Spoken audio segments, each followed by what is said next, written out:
श्री कृष्ण गोविंद हरे मुरारे, हे नाथ नारायण वासुदेव। श्री कृष्ण गोविंद हरे मुरारे, हे नाथ नारायण वासुदेव। हे नाथ नारायण वासुदेव, हे नाथ नारायण वासुदेव।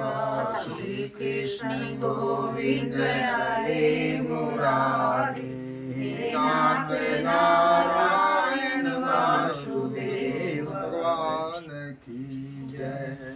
वृंदावन बिहारी लाल की जय। हरि ओम। देवर्षि राज जी ने कहा, अवरोध रूप महाप्रभु शंकर अपने वीर गणों के साथ नंदी के पर चढ़ हंसते हुए युद्ध भूमि में आए। तब उनको आया देखकर उनके पराजित गण फिर लौट आए और सिंहनाद करते हुए आयुधों से दैत्य पर प्रहार करने लगे। भीषण रूपधारी रुद्र को देख दैत्य भागने लगे।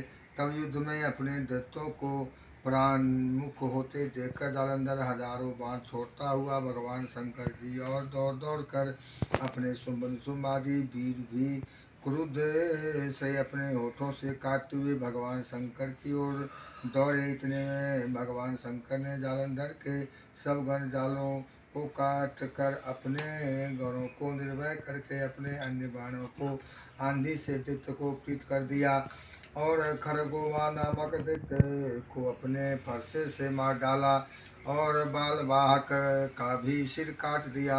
धस्मर भी मारा गया और शिवगण विशिखा ने प्रसन्न नामक दैत्य का सिर काट डाला। किसी को शिवजी के बैल न मारे और कई को उनके बाण द्वारा मारे गए। यह देखकर जालंधर अपने शुंभ आदि दैत्यों को धिक्कारने लगा और भयभीतों से धैर्य देने लगा। इसी से प्रकार के भयग्रस्त दैत्य द्वारा युद्ध भूमि में अपने को तैयार न हुए दैत्य सेना ने पलायन किया। तब आज जालंधर शिवजी को अपनी ओर ललकारने लगा। साथ ही उसने 70 बाण मारकर शिवजी को दग्ध कर दिया तथा और भी बहुत से बाणों का प्रहार किया। शिवजी उसके बाणों को काटते रहे, यहाँ तक कि उन्होंने जालंधर की ध्वजा और छत्र और धनुष को भी काट दिया। फिर 7 बाण मारकर उसके शरीर में आघात पहुंचाया। धनुष के कट जाने से जालंधर ने एक प्रचंड बाण मारकर उनकी गदा के टुकड़े टुकड़े कर दिए। तब उसने समझा कि मुझसे अधिक बलवान है, अतएव उसने गांधर्वी माया उत्पन्न कर दी। उनके अनेक गंधर्व और अप्सराओं के गण उत्पन्न हो गए।